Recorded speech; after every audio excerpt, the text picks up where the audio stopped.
you're looking to dive into topics on how to live a happier, healthier, more fit, and long lifespan, then you've come to the right podcast. Living the Dream with me, Coach Damian Evans. Together, we will explore the topics on all things health, fitness, and wellness. Together, we will be lifelong learners on this journey to living the ultimate dream. What up, Dream Team? Coach D here, coming at you from beautiful sunny San Diego, and I'm here with our beautiful co-host, Jamie Martinez. What's up, guys? And we are back with more questions from the Living the Dream team. But before we get to those questions, we're going to go over some current events and a win and struggle from our last week. Current events, what have we been up to? Honestly, I feel like we've been laying low, kind of just spending more time at home, self-care, relaxing, whereas the last few weeks prior to that, I feel like we were just go, one event after another. So it's been kind of nice to just kind of reset and breathe almost. Yeah, and we got to go to Cardiff with some friends. Shout out to Diane and Tim. Thanks for inviting us over to your camp spot. Overlooking the sunset was beautiful. And for those of you that are going to San Diego to surf, apparently the waves are quote unquote mushy at Cardiff. So they're very nice and smooth and they push you through. So if you're like learning to surf, this is a great spot over by the Cook in Cardiff. And yeah, he said the surfing is great over there. Also, we've been doing more cold plunges. So you have been in the ocean twice this week, which is a lot for you. I usually try to do at least 3 to 5 to maybe even 6 if I can get in there. He's an overachiever. Yeah, but it used to not be easy. I used to have to do this whole 2-hour protocol of, getting everything ready and this and that. But now it only takes me like a quick 30 minutes. I have all the stuff I need in my car and I can jump in, jump out, and get on with the rest of my day. So that just comes with a little bit more time and practice. But it's been nice doing it with you. Yeah, it felt so good. The first time, a little chilly, but I made myself stay in because I told myself I would do it. But this last time wasn't too bad, I thought. Yeah, you counted out loud to 60. You said, I said you have to stay in for an uncomfortable amount of time. And once you found that discomfort, keep going. And so you did it. Also, we did a posture clinic at the studio. So every once in a while, maybe like once or twice a month, we throw in clinics to add value to our member experience. And we talked all about posture and how to balance out our posture and exercises that you could do to fix posture or at least poor posture. And that was a great success. So we're actually going to be talking about posture a little bit more in this episode. But before we go to the questions, let's go for our win and struggle here. I'll go first. So my win for this week was just all the things that we've been adding value to our member experience. I've been doing exercise videos to help members know what the options are for the exercises of the week. Doing the education opportunities with the clinics. Later this month, I'm going to be doing a squat clinic, so I've been putting that together as well. And then we even added Yin Yoga Deep Restorative Stretch class once a week, which has been super popular. People have been signing up like crazy for that. And just being able to show people what we've learned about Yin Yoga over the past 4 or 5 years since we've been doing it for the majority of the nights each week. And I'm really proud of us for putting that on the schedule. I think it's a great balance to what we offer when it comes to the high intensity group fitness classes. My struggle has been, my body has been not feeling that great and little aches and pains here and there. And I got this little pinch in my hip that's going on right now, which is really annoying. So I think it's just my body telling me that I need to kind of ease off a little bit and start to focus a little bit more on mobility and not breaking myself down as much. So I'll be putting that as a focus this week and see how my recovery process is. I refuse to think that it's because I'm getting old. I refuse to think that it's because of my age. So I'm just going to say that it's because I've been training too hard. Let's go for your wins and your struggles, Jamie. What do you got for last week? I'd say one of my wins was being really good with protein. I feel like I had protein at every single meal and more of it than what I had been doing in the past. Just trying to kind of reset. We are getting ready for a big trip that we've been planning the last few months. I say we've been planning. I've been planning. So I'm just kind of like, okay, it's crunch time. We're approaching 1 month leading up to it. So I just want to feel really good going into it. So just kind of refocusing, getting back on track with that. So that felt really nice, being good with the protein. My struggle, I would say, is this is kind of random, but I noticed it last week a couple times. I'm just letting some of our auto ship, like auto renew things, keep going even though we're fully stocked. For example, one of them is our protein powder.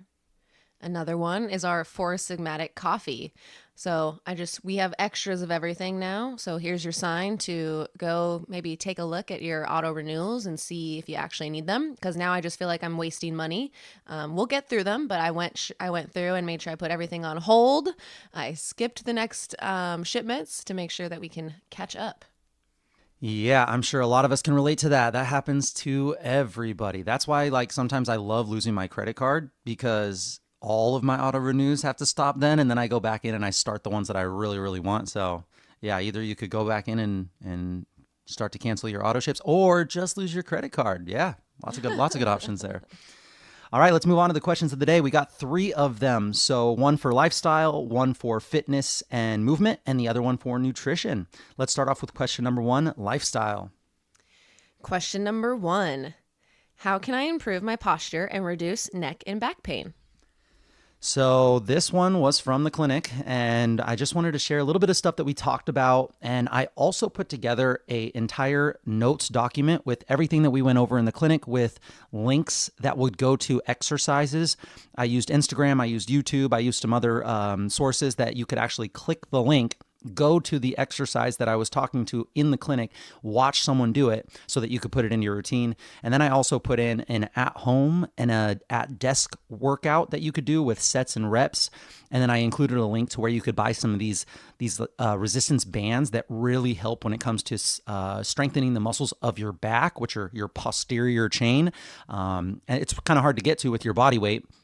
So having these light bands that you can use to help stimulate the muscles of the back really helps. So I have that all in a document. If you're interested in receiving that, just send me a message. You know how to get a hold of me. You have all my contact information in the description of this episode, and I can send that to you in an email. But let's talk about posture. When I was younger, and when I say younger, I'm talking maybe 10 years ago, I thought that you had to have perfect balanced posture. So I would look at myself in the mirror and I would see that, one shoulder is like a half a millimeter higher than the other, and I'm twisted just a half an inch forward, this kind of thing. And now we know that perfection in the body is a myth. It's okay that your body isn't perfectly symmetrical. I mean, you have organs in your body that sit differently, like your liver sits in a certain position, and your stomach and your intestines, and that's not perfectly symmetrical. So what is essential, though, is that we're striving for balanced movement in our daily positions. So not always just flexed forward, rounded forward over our devices and our screens. And just like a balanced diet, we need a variety of movements to keep our bodies healthy and strong. We need a balanced movement diet. So I want to shed some light on this, and I want to introduce you to the concept of movement nutrients. Movement nutrients. And this was a term coined by movement specialist Katy Bowman, who I absolutely loved. She has a ton of content online. She has a lot of books that I highly recommend, and I have recommended in the past. And she says that just as you need a diverse array of micronutrients and vitamins in your diet, your body also craves various movements throughout the day. So imagine these next movements here as vitamins in your body. Think about like deep squatting. We used to be in a deep squatted position all the time throughout our day. So just like vitamin C is for your immune system, deep squats are going to be vital for your mobility and your flexibility. Can you get into a deep squat? And if you can, how long do you stay there every day? If you're like the average American, probably not very long. What about moving laterally? So not just forward and backwards, what we call the sagittal plane in the fitness community, in the movement community, but laterally, left and right. Just as vitamin D supports your bone health, lateral movements can also help improve your stability and your balance. So how often do you move laterally in your life? Probably not very often if you're like the average American. What about rotation? Think of this as like the antioxidant of movement. When you can rotate and you're strong in the rotational plane, that can help promote joint health and reduce stiffness and help you perform better in everyday life.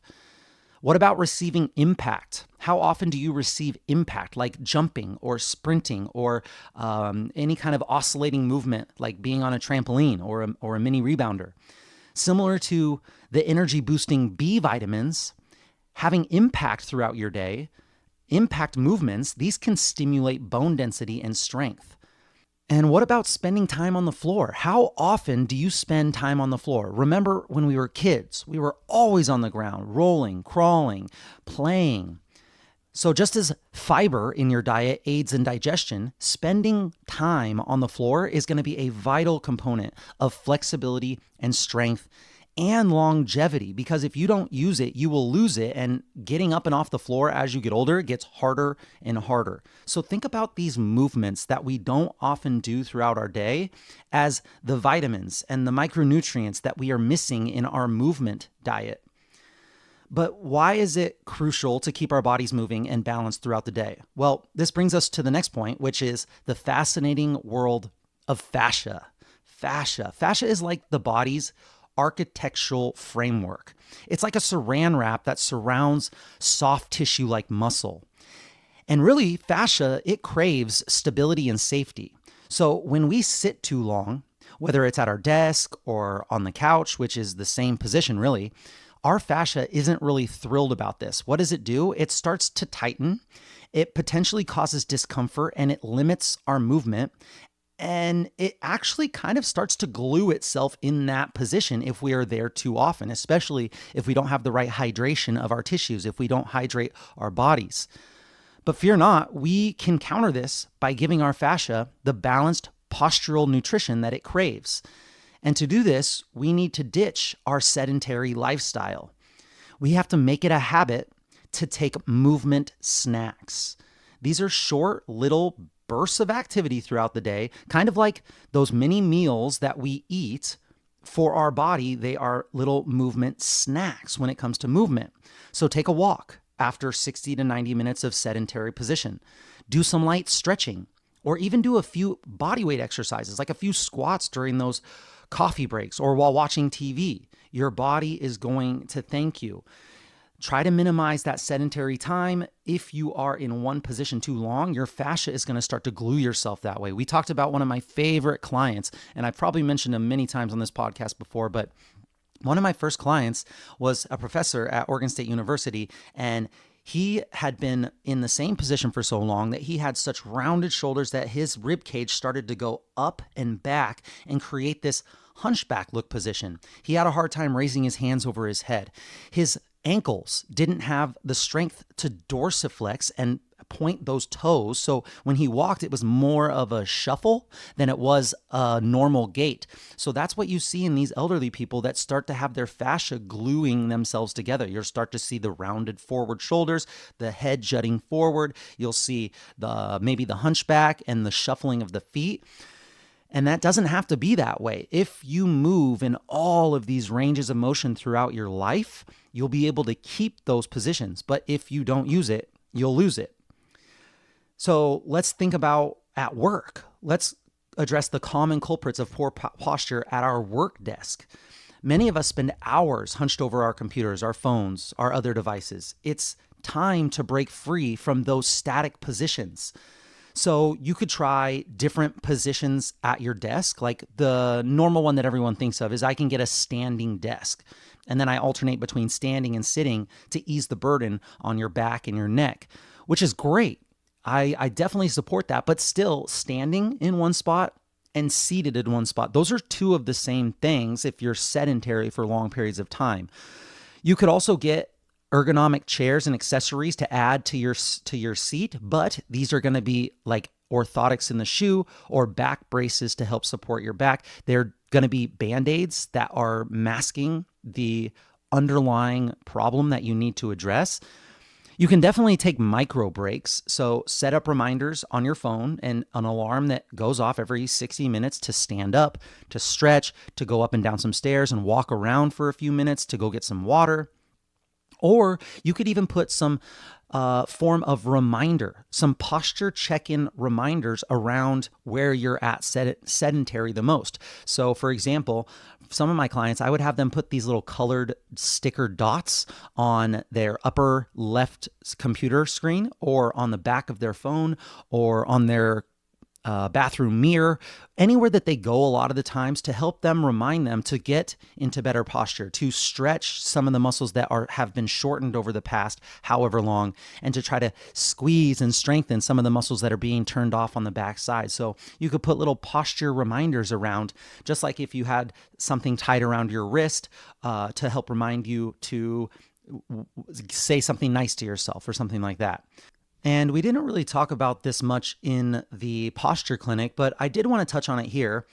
Posture plays a crucial role in the distribution of energy throughout your body.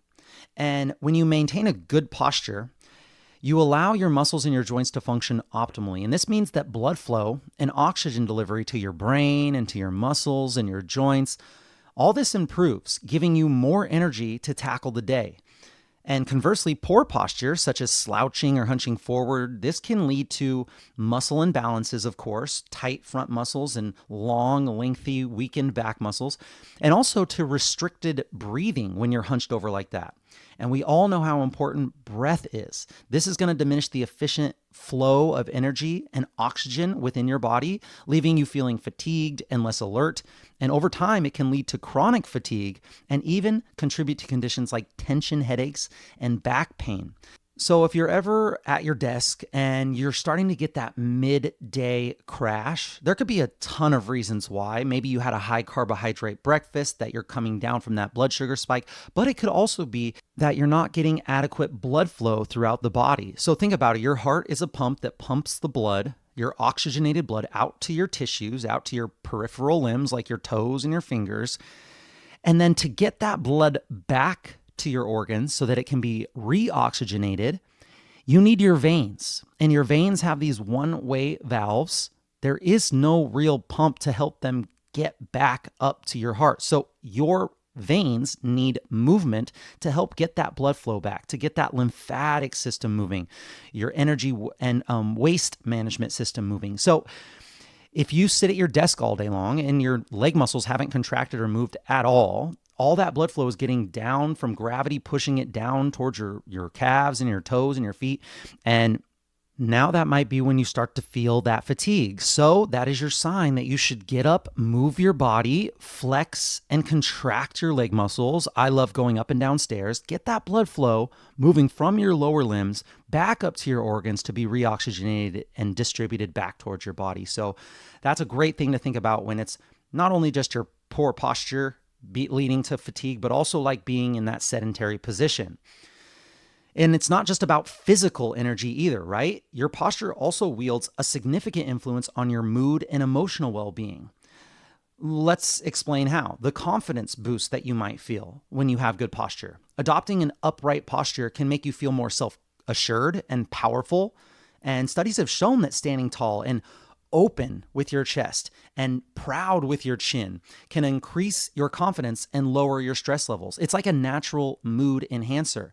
We've shared Amy Cuddy's TED Talk, which was called Your Body Language May Shape Who You Are. And she talked all about the power stance and how the power stance can help increase your likelihood at an interview or at a test or anything like that, just simply by putting yourself into a great, tall, confident power stance posture. So it can have a confidence boost for sure.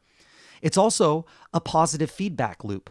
Good posture can create positive feedback loop for your mood. When you feel more confident, you're more likely to engage in social interactions, and then you're going to feel more likely to take on challenges, and you're going to maintain a more positive outlook on life, which in turn lifts your mood, and this positive feedback loop starts to be created.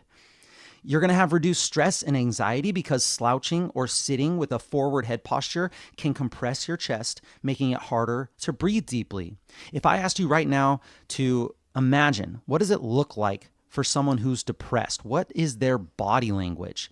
You would say that they are slouched, rolled forward. They have shallow breathing. They're talking slow, that kind of thing. So yes, it's a negative feedback loop in the opposite way, right? Poor posture can contribute to shallow breathing, and this can increase stress and anxiety. And then proper posture allows for deep, calming breaths to help you stay more focused and relaxed. It can enhance your body language when you're communicating with others. A slouch posture might inadvertently signal to the world that you're feeling down or that you're lacking confidence, which can affect your interactions and your relationships. So posture not just important for your physical health, but also for your emotional health and your mood too. Now, let's get practical. I'm going to share some actionable tips that you can easily implement into your daily routine to achieve optimal balanced posture, which in turn is going to boost your energy, enhance your mood, improve your performance, and make people like you a little bit better because you're going to be nicer. So that's going to be a win-win for everybody. It's also going to contribute to your longevity and your overall health. So let's talk about your workspace setup. Where are you most? If you spend hours at a desk, ensure that your workspace is ergonomically sound. It is adjustable. Invest in an adjustable chair, keyboard, a monitor, and maintain a neutral spine position when you're in those positions. Now, I have some of my clients that say that they can't move very much from their desk. I'm like, where there's a will, there's a way. Let's say instead of sitting in a chair, you put a nice big cushion for your knee and you go into a kneeling position. One foot is forward, one foot is back, and that backwards leg is on the ground. Now you're stretching your hip flexor, you're sitting up tall. You can switch from one knee forward to the other knee forward. You could go into a position where you're in a 90-90 position on the floor. So like when I'm working on my computer, I'll put my computer up on the couch and I'll actually sit on the ground. And now I'm in a 90-90 position with my legs at 90 degrees. So I'm stretching my hips, I'm working on my mobility, all that stuff while at a computer, which most people don't even think that there's an option there. Sometimes I'll lay on my belly. I'll put the computer right in front of me. And so I have my spine extended, similar to a sphinx pose in yoga. Now my spine is extended, doing the opposite of what it normally does when I'm rounded over a computer screen. So number one, set up your workspace to be more ergonomically set for balanced positions, whether it be your desk or your body. Number two, micro breaks. So schedule in those little movement snacks throughout your day. Stand up, stretch, walk around. This is going to help alleviate tension and stiffness and bring some energy back to your body.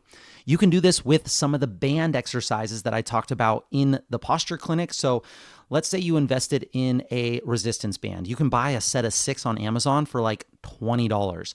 You take one of the lighter bands and you grab it about shoulder width apart, and then you pull that band apart, squeezing your shoulder blades together. So these are called band pull aparts. You could also do banded rows. Essentially what you're trying to do is you're trying to wake up the muscles of your back that are slowly lengthening over time as you slouch forward. So I'm trying to balance out the shortening that is happening with my chest muscles and front muscles with the squeeze and activation of my back muscles. So you could use mini bands, you could use body weight if you have a pull-up bar and you're strong enough to do pull-ups, anything that's going to help balance out and wake up the muscles that are being turned off essentially, which a lot of experts don't love that way of saying it, but really you're not activating muscles, and the more that you don't activate them, the harder it is for you to connect to them later. So things like your glutes, your hamstrings, even doing little calf raises at your desk have been shown to be beneficial. Just sitting and doing little slow, big range of motion calf raises, like that person that bounces their leg at a meeting, that's actually doing some positive good. You could do that at your desk. Just go a little slower, do it for a little longer, and do it with both legs. You'll probably see some benefits there. Mindful sitting as well. Number 3, mindful sitting. Be mindful of your sitting posture. Sit at the front of your chair with your feet flat on the floor. So you're not slouching back into the chair.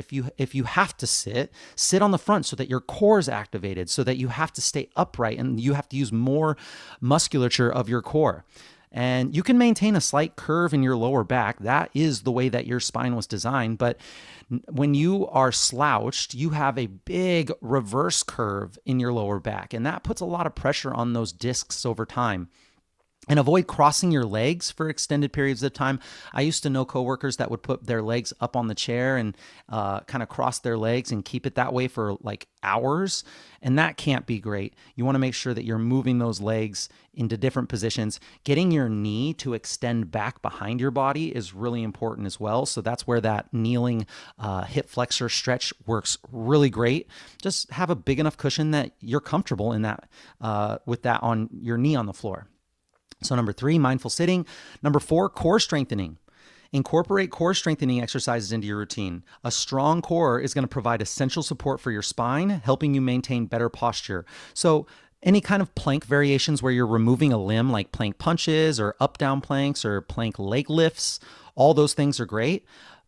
Other things that I think you should throw in are like Supermans, where you're taking your body, you're laying flat on the floor face down, and you're lifting both arms and legs off the ground and squeezing and trying to make this bow, this reverse rainbow shape of your body, firing up all the muscles of the back side of your body, kind of like a reverse V-up. That could be super important to find better posture and strengthen those muscles of the back. Yoga and stretching is number 5. Yoga and stretching, adding regular sessions into your day can help improve your flexibility, help improve your posture. The thing I noticed about yoga when I do yoga is that it puts you into positions that you aren't very often, and it makes you control every inch of that position, which is great for stability. It's great for finding any weak links that you might have in your movement positions. So focus on poses that encourage spinal alignment and opening up of the chest, like that reverse back bend with the elbows wide. That one really is great. Any kind of sphinx or upward dog pose is so good to be able to put into your day multiple times a day. So number 5, yoga and stretching. Number 6, posture check-ins. Set reminders on your phone or computer to just periodically check in on your posture. It doesn't have to be a break from your deep work. It can just be a sign that you need to either sit up straight or change your desk from seated to standing, or just ensure that your head is aligned with your spine by tucking your chin, making it look like a double chin so that your head is directly in line with ears to shoulders to hips, that kind of thing.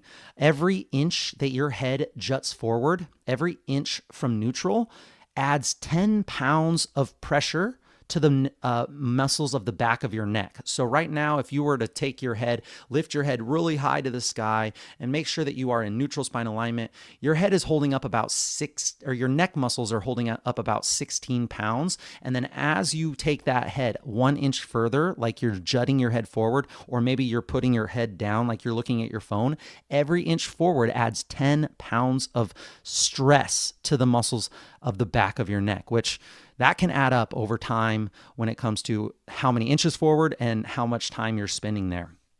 Number 7 is brisk walks. Incorporating brisk walks into your daily routine is going to be so important. This low impact activity engages your core and supports a more balanced posture. And if you stack this with eating after some larger meals, you're getting way more bang for your buck. So strengthen your back, perform exercises that target your back muscles. And I have a whole list of these in the Posture Clinic notes if you want me to email these to you, or you could just go on YouTube and probably search in posture strengthening exercises, and you could probably follow along with a ton of different videos there. And then what you're trying to do is you're trying to counteract the forward posture that many of us develop from sitting at our desks. And one thing that a lot of people might not think about is just staying hydrated and eating well, because proper hydration is going to support the health of your spinal discs, and then a balanced diet is going to help maintain strong bones and muscles and healthy soft tissues for everything that has to do with your posture. Remember that achieving optimal balanced posture is going to be a continuous effort, so you have to be patient with yourself and stay committed to these practices over time. Over time, you're going to notice improvements in your energy levels, your mood, your performance, and your overall health. I had a woman ask me at the Posture Clinic, just at the very end, she's like, can you undo years of bad posture? And it's like she had such a genuine question because you could tell she was struggling with it. And I was like, your body is so adaptive and so malleable that yes, you for sure can work on this, but how long have you been in this posture that you're currently in? How long has it taken you to mold yourself into this position that you're in? It's going to take the same amount of time, if not more, to reverse it, because now we have to think about, we're trying to unbalance a position that we are currently moving into and towards. And we have to spend more time in the opposite direction if we want to balance it out. So how often do we spend with our shoulders pulled back, our head behind our shoulders, our spine extended instead of flexed forward? You almost never spend your day like that. So you have to add in some resistance training in order to kind of accelerate that process. So strengthening the muscles of your back and stretching the muscles of your front will help to accelerate this process, but it's going to take time. It's not going to take weeks. It's not going to take months. This could take years, a decade to get this back into that neutral spine position, but it's not impossible. And time is going to pass either way. And if you don't do this, you will keep continuing going into that shrimp shape. And maybe you might even end up like one of my favorite clients that I talked about, where he's rounded forward. So just think, this is an investment in trying to make yourself better, and it's going to be a continual process. Be patient and celebrate your mini wins, and it will happen over time. All right, let's move on to our second question, our movement and exercise question. Question number 2. I heard about Zone 2 cardio from Dr. Peter Attia's book, Outlive. What are your thoughts? Yes, Zone 2 cardio. And this book from Peter Attia is fantastic. You must read it. It's a great read. Highly recommend. Outlive by Peter Attia. And in his book, along with many of the other expert recommendations that I've heard, they say that you should be going for about 150 minutes of weekly Zone 2 cardio training, 150 minutes a week or more. But what is Zone 2 cardio? Why is it so beneficial? What does it help? Zone 2 cardio has many benefits. Some benefits like movement, helping your weight management goals, improving your insulin sensitivity for a lot of us that have this high carbohydrate, sugary diet, and we start to get insulin resistance. Zone 2 cardio helps with that. It helps with enhanced recovery, because we know that when you're sore, when you need to recover, blood flow is so important. And we were told that back in the day, you should just rest, lay in bed all day. But Zone 2 cardio can help with your enhanced recovery instead of just sitting in bed all day. It can definitely help with your base aerobic fitness, so getting more cardiovascularly fit. And it can help with your improved mitochondrial health, those little powerhouse cells that help give us energy for performance. It can help with that. So Zone 2 cardio, what is it? Essentially, it's a specific heart rate zone that falls within your aerobic threshold, also known as what we used to call the fat burning zone. And Dr. Peter Attia, who is a prominent figure in longevity and health optimization, he popularized the concept of Zone 2 cardio. He says the idea is to exercise at a heart rate that allows your body to primarily utilize fat as a source of energy, making it an excellent tool for enhancing endurance and improving overall health. Now, let's break it down scientifically and understand why the concept has gained some traction here over the past couple of years. The concept is different training zones based on your heart rate, which corresponds to the intensity of your exercise. So Zone 1 all the way to Zone 5. If we talk about Zone 2 in particular, this typically falls between 60 to 70% of your maximum heart rate. This is the range that is commonly associated with the sweet spot for aerobic training. When you're in Zone 2, you are burning a higher percentage of fat than carbohydrates. You're helping to boost your endurance, which helps increase your aerobic capacity, meaning that you can go longer and further before feeling fatigued. It's like upgrading your body's gas tank here. It improves your overall health for sure. Aerobic training has been shown to have a multitude of health benefits, from reducing the risk of chronic diseases to enhancing heart health and boosting your mood. Zone 2 cardio helps with better recovery, because training in Zone 2 is less stressful on your body than higher intensity workouts, which means quicker recovery between sessions. And it's one of the biggest levers that you can pull when you're looking to lose weight. By burning more fat, you can create a calorie deficit, adding in weight loss when combined with a proper diet to a huge list of benefits of Zone 2 cardio. Let's address the why behind Zone 2. When you work out at higher intensities, Zone 3, Zone 4, Zone 5, your body starts using carbs for fuel, which can lead to faster fatigue. While high-intensity workouts have their place, they're a little bit more taxing on the body, and they should definitely be balanced with these gentler fat-burning sessions in Zone 2.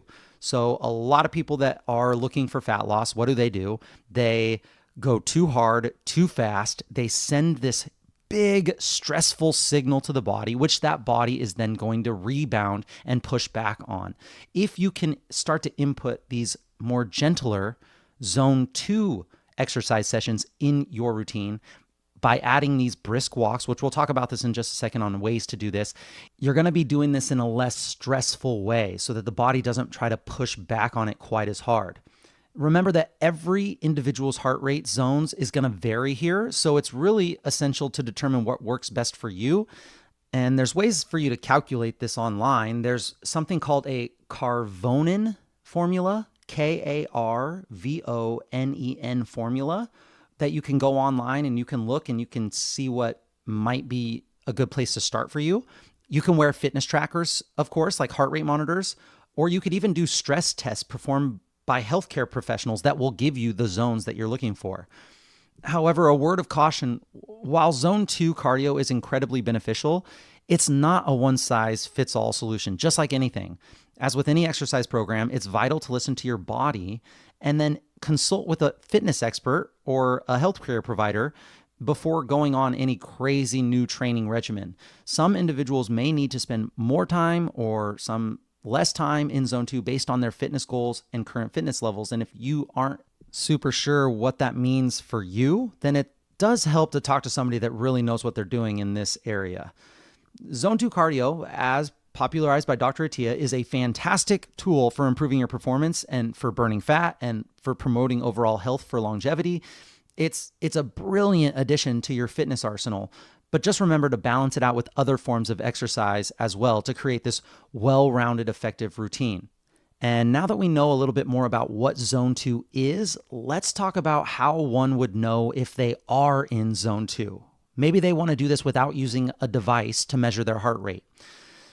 Here are some indicators to help you identify that you're in Zone 2 without using a heart rate monitor. Your breath rate, your breathing rate. In Zone 2, your breathing should be comfortable and rhythmic. You should be able to hold a conversation without gasping for air.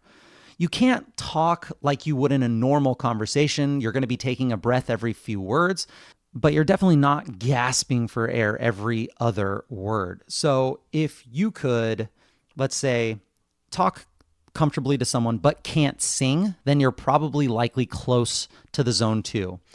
Perceived exertion. You could use a rate of perceived exertion, an RPE scale, which ranges from 1, very easy, to 10, which is your max effort. Zone 2 should be around 4 to 6 on your RPE scale. 4 to 6 out of 10. You should feel like you're working, but it's sustainable.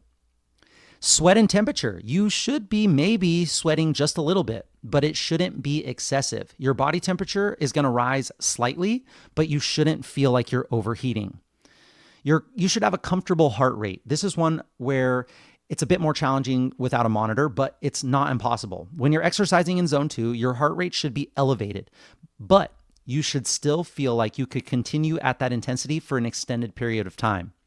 You also should not experience significant muscle fatigue or that burning sensation that often comes with higher intensity exercises.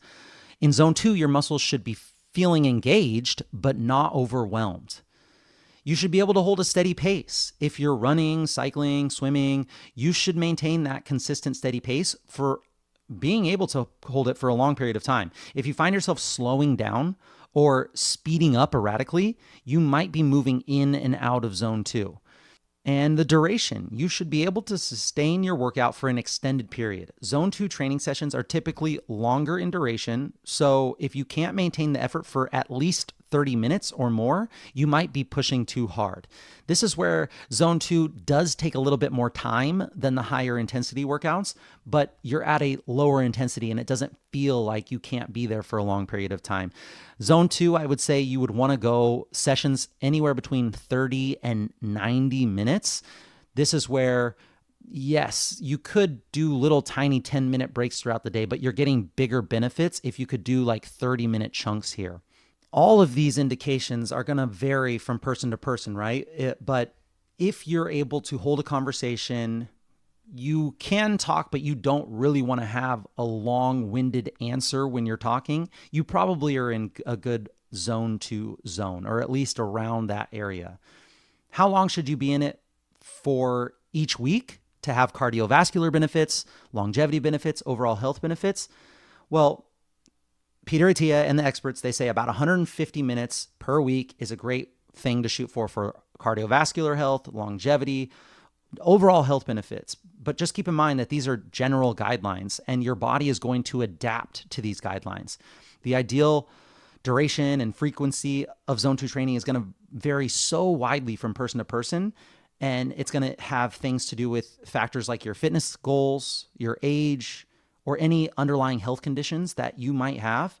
And just remember that consistency is key. It's better to do a reasonable amount of zone 2 exercise each week and make it a long-term habit than to overexert yourself in a short period and risk burnout or injury. So long-term consistency over short-term intensity here, of course. Listen to your body. And if you're new to exercise or have any concerns, just start slow and start small. So let's finish off here by talking about some examples of activities that would get you into zone 2. Zone 2, you could do brisk walking. That's a great way to get into zone 2. I think it's probably the safest and the easiest to really implement into your life. You can definitely do cycling and swimming and jogging or running, but you have to do it at this low intensity. You'll notice that most of the time when you go cycling, swimming, jogging, running, even the elliptical trainer at the gym, you tend to go a little bit too high intensity. So just make sure that you check in with the verbal cues, with maybe the heart rate zones if you're wearing a heart rate monitor. Just kind of keep checking in because you want to stay in that sustainable intensity phase. The ways that I like to do it, that I like to tell other clients to do it, is hiking can be a huge hack here. Hiking, you get so many benefits stacked on to being in that zone 2. You are out in nature, you are exploring, which I feel like humans were meant to do. You might be with someone that helps you with your social, or you might be alone, which helps you get into that more meditative state. You're getting the vitamin D from the sun. And honestly, hiking, I feel like can become a little addictive, which I don't think is a bad thing at all. It's so fun to get out there and to just move your body and to be out in nature. So if you can get hiking into your routine, I think that that's one of the greatest things you can do. Really, the only thing that you want to think about with zone 2 is how can you make it fun? What is something that you like to do all the time? For me, my zone 2 cardio is I go into a gym and I shoot around. I don't play pickup basketball. I just do little set shots. And yes, my heart rate's up, but it's not that bad. I'm listening to a podcast. I'm doing my moving meditation. I'm there by myself. It's a great way for me to get in some skill work so that I have a hand-eye coordination working. I love doing it, so I keep coming back to it. Some people, it might be aerobic Zumba classes where you're kind of taking it a little bit easier. Those Zumba classes can get pretty high intense.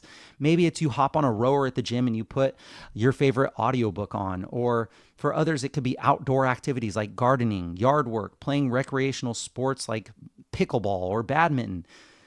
These can all be great ways to get your zone 2 in. I think that planning in your zone 2 should actually have to do with just finding something that is very enjoyable when it comes to moving your body. So what does that look like for you? What is something that you would look forward to, that you can move your body, that helps you get in more movement nutrients and micronutrients and vitamins that you normally don't move in that way?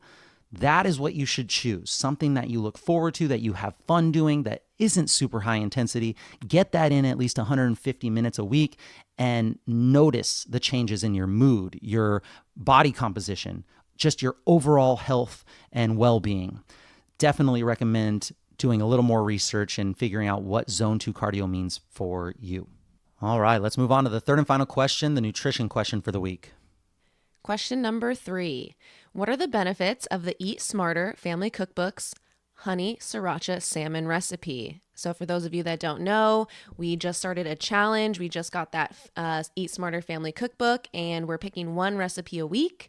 The honey sriracha salmon is the first recipe that we chose, so you can hop in. It is not too late. We're making it any day this week, Monday through Sunday. So we just wanted to chat about the health benefits that we're getting from that meal.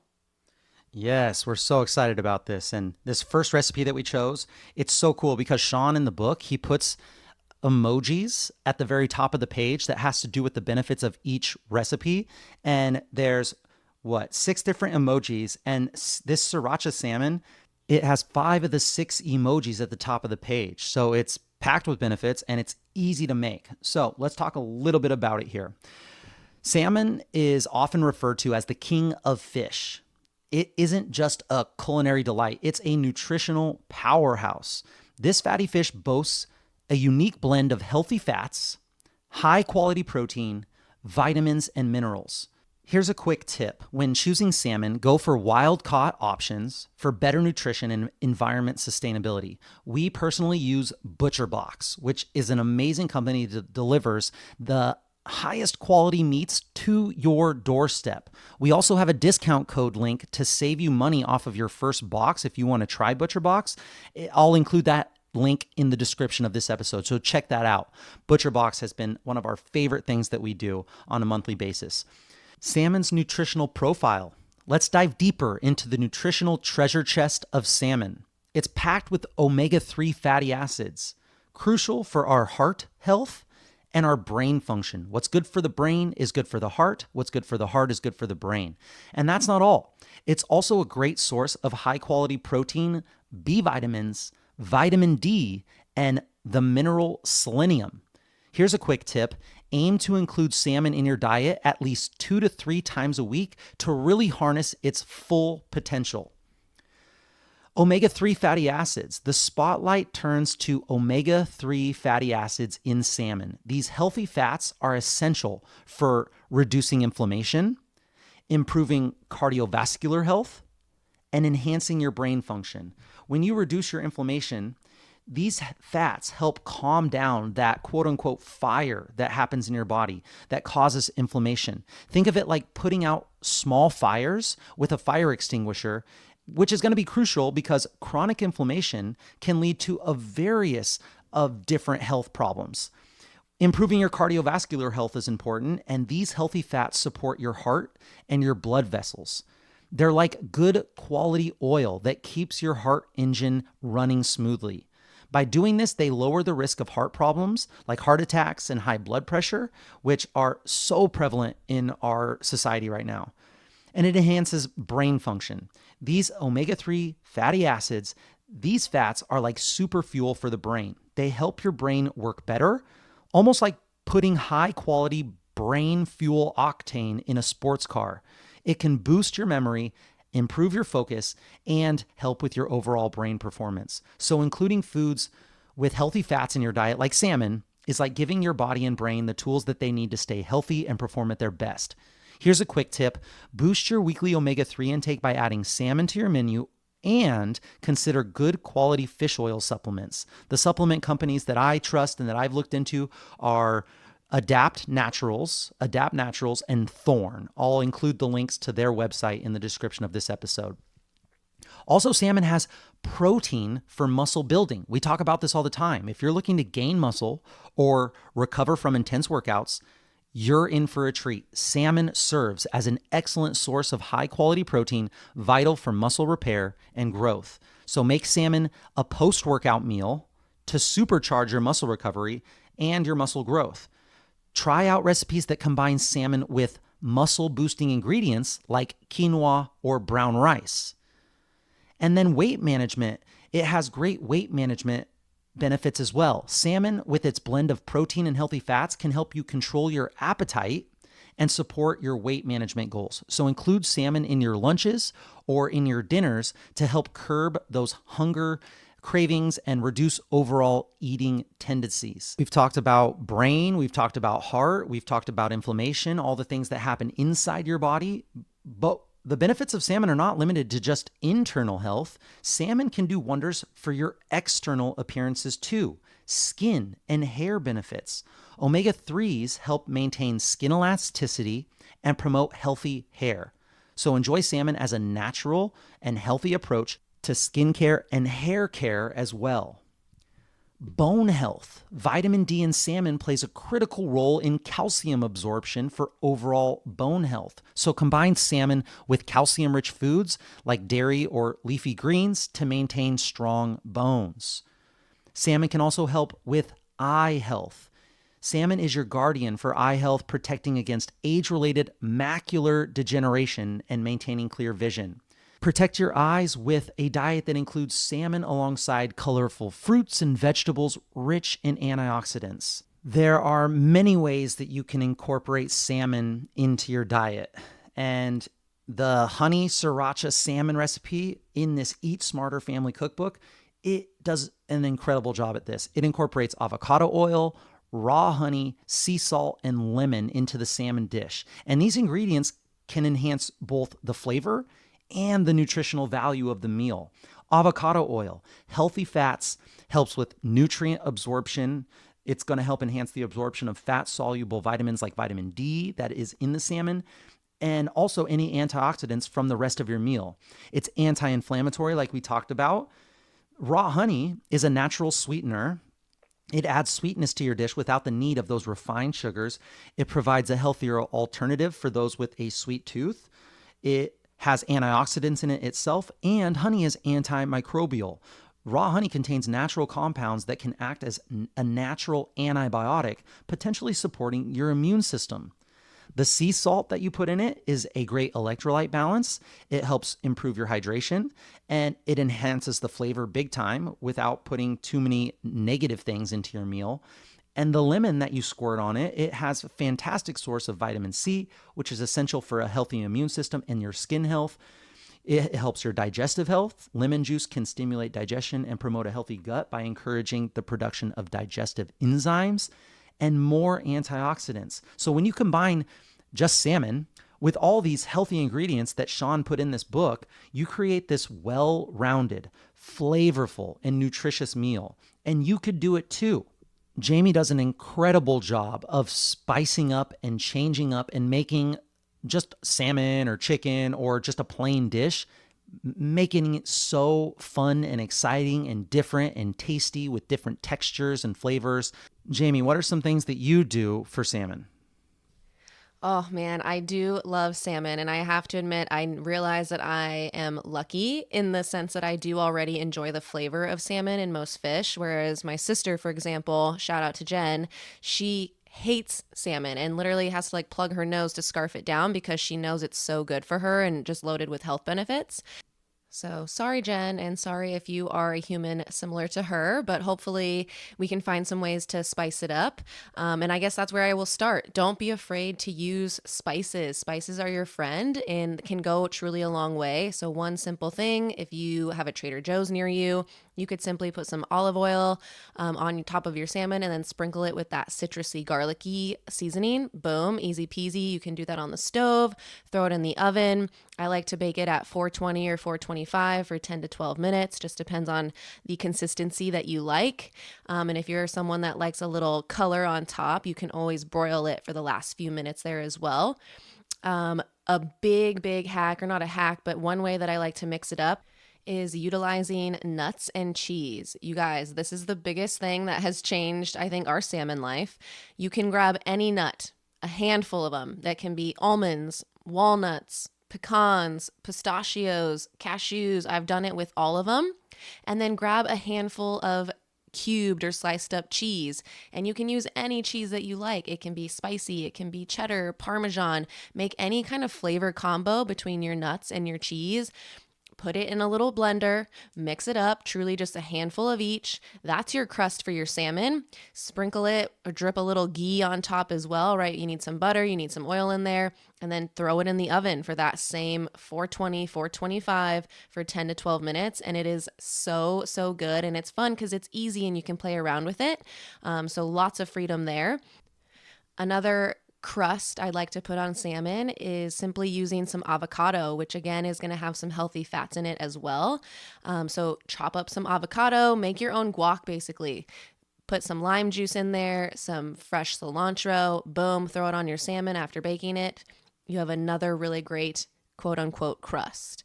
I have it at every meal of the day sometimes, not in one day, but just make a filet, olive oil, lemon, have it with your eggs in the morning. I really love the Butcher Box sweet and savory little cubed chunks that are already pre-cooked. I think I've talked about them in the past, but those are so easy to just throw on your salad. You could also do a filet there as well. You could even do a little teriyaki glaze on top by using some ginger, coconut aminos, rice vinegar. That'll give you kind of that little Asian flair. So there's truly so many ways that you can mix it up. Don't just think it has to be just that basic like lemon for seafood. It can truly be anything.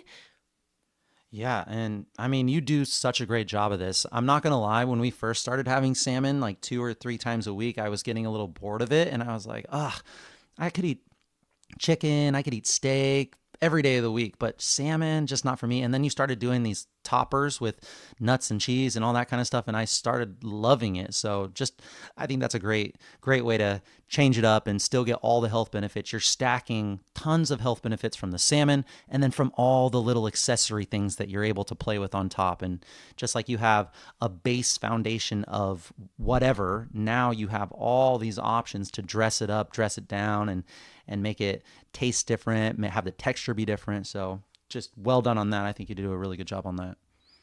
One last thing I'll say, another thing from Butcher Box, if you do decide to go down that route, depending on where you live, they also have pre-made salmon burgers.